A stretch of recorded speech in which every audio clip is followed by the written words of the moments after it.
ఏపీలో రెబల్ ఎమ్మెల్యేల అనర్హత పిటిషన్లపై రేపు మరోసారి విచారణ చేపట్టబోతున్నారు అసెంబ్లీ స్పీకర్ తమ్మినేని ఆనం రామనారాయణ రెడ్డి మినహా మిగిలిన 7 రెబల్ ఎమ్మెల్యేలను మరోసారి విచారించే అవకాశం కనిపిస్తోంది.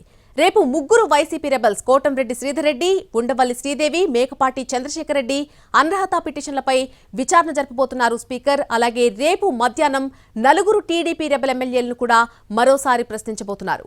అయితే రెబల్ ఎమ్మెల్యేల అనర్హత పిటిషన్ల విషయంలో ఏపీ స్పీకర్ ఎలాంటి నిర్ణయం తీసుకోబోతున్నారు అన్నది ప్రస్తుతానికి ఉత్కంఠ రేపుతోంది. రెబల్ ఎమ్మెల్యేలపై రేపు వేటు వేస్తారా లేకపోతే మరొక అవకాశం ఇస్తారా వాళ్లకి అన్న దానిపై ప్రస్తుతం సస్పెన్స్ కొనసాగుతోంది. ఈ నెల 15 లోపు నిర్ణయం తీసుకోకుంటే రాజ్యసభ ఎన్నికల్లో ఎమ్మెల్యేలకు ఓటేసే అవకాశం ఉంటుంది. కనుక 15వ తేదీ లోపే స్పీకర్ నిర్ణయం తీసుకుంటారని రాజకీయ వర్గాల్లో చర్చ జరుగుతోంది. 8 మంది రెబల్ ఎమ్మెల్యేలను ఇప్పటికే 2 సార్లు పిలిచి విచారణ జరిపారు ఏపీ స్పీకర్ తమ్మినేని సీతారాం.